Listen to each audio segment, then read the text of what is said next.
ಉದ್ಯೋಗ ಅರಸಿ ಇರಾನ್ಗೆ ತೆರಳಿದ್ದ ತುಮಕೂರು ಯುವಕ ಯುದ್ಧ ಪರಿಸ್ಥಿತಿಯ ನಡುವೆ ಅಲ್ಲಿಯೇ ಸಿಲುಕಿಕೊಂಡಿರುವ ಘಟನೆ ಕುಟುಂಬಸ್ಥರಲ್ಲಿ ಆತಂಕ ಮೂಡಿಸಿದೆ. ಯುವಕನನ್ನ ಸುರಕ್ಷಿತವಾಗಿ ಭಾರತಕ್ಕೆ ಕರೆತರಲು ಸಂಬಂಧಿಸಿದ ಅಧಿಕಾರಿಗಳು ತ್ವರಿತ ಕ್ರಮ ಕೈಗೊಳ್ಳಬೇಕೆಂದು ಕುಟುಂಬಸ್ಥರು ಮನವಿ ಮಾಡಿದ್ದಾರೆ. ತುಮಕೂರು ಜಿಲ್ಲೆಯ ಗುಬ್ಬಿ ತಾಲೂಕಿನ ಡಿ ರಾಂಪುರ ನಿವಾಸಿ ಮನೋಜ್ 25 ವರ್ಷದ ಮನೋಜ್ ಎಂಬುವರು ಇರಾನ್ನಲ್ಲಿ ಮರ್ಚೆಂಟ್ ನೇವಿ ಹಡಗಿನಲ್ಲಿ ಕಾರ್ಯನಿರ್ವಹಿಸುತ್ತಿದ್ದಾರೆ.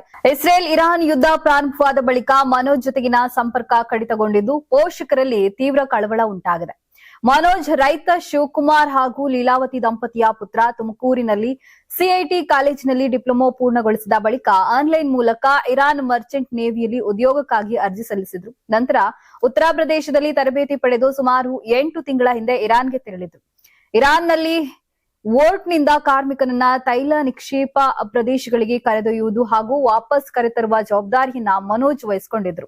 ಇತ್ತೀಚೆಗೆ ರಜೆ ಪಡೆದು ಊರಿಗೆ ಬರಲು ಸಿದ್ಧತೆ ನಡೆಸಿದ್ದ ವೇಳೆ ಯುದ್ಧ ಪರಿಸ್ಥಿತಿ ಉಂಟಾಗಿದೆ. ಯುದ್ಧ ಆರಂಭವಾದ ಬಳಿಕ ಮನೋಜ್ ಒಮ್ಮೆ ಮಾತ್ರ ಕರೆ ಮಾಡಿ, ನಾನು ಸುರಕ್ಷಿತವಾಗಿದ್ದೇನೆ, ನಾನು ಇರುವ ಸ್ಥಳದಲ್ಲಿ ಯಾವುದೇ ಸಮಸ್ಯೆ ಇಲ್ಲ ಎಂದು ತಾಯಿಗೆ ಧೈರ್ಯ ತುಂಬಿದ್ರು. ಆದ್ರೆ ಅದರ ನಂತರ ಸಂಪರ್ಕ ಸಾಧ್ಯವಾಗಿಲ್ಲ ಎಂದು ಪೋಷಕರು ತಿಳಿಸಿದ್ದಾರೆ. ಮನೋಜ್ ತಾಯಿ ಲೀಲಾವತಿ ತಮ್ಮ ಮಗನನ್ನ ಸುರಕ್ಷಿತವಾಗಿ ಭಾರತಕ್ಕೆ ಕರೆತರಲು ಪ್ರಧಾನಮಂತ್ರಿ ನರೇಂದ್ರ ಮೋದಿ ಅವರಿಗೆ ಮನವಿ ಮಾಡಿದ್ದಾರೆ.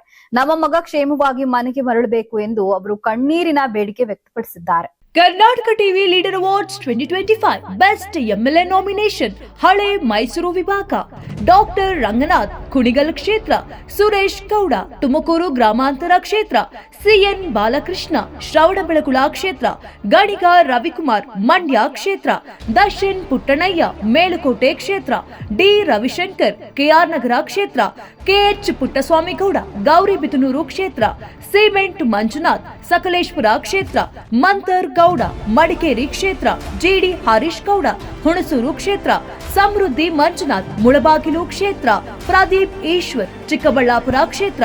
ಕರ್ನಾಟಕ ಟಿವಿ ವಾಟ್ಸ್ಆಪ್ ಚಾನೆಲ್ ಮೂಲಕ ವೋಟ್ ಮಾಡಿ ಹಾಗೂ ಇವರಲ್ಲಿ ಬೆಸ್ಟ್ ಎಂಎಲ್ಎ ಯಾರು ಕಮೆಂಟ್ ಮಾಡಿ. ನೀವು ಸಣ್ಣ ಆಗ್ಬೇಕಲ್ವಾ? ಅದು ಒಂದು ಉತ್ತಮ ಆಹಾರದಿಂದ ಸಣ್ಣ ಆಗ್ಬೇಕಲ್ವಾ? ಪ್ರತಿದಿನ ನಮ್ಮ ಜೀನಿ ಸ್ಲಿಮ್ ನ ಯೂಸ್ ಮಾಡಿ ಯಾವುದೇ ಸೈಡ್ ಎಫೆಕ್ಟ್ ಇಲ್ದಂಗೆ ನೀವು ಸಣ್ಣ ಆಗ್ತೀರಾ.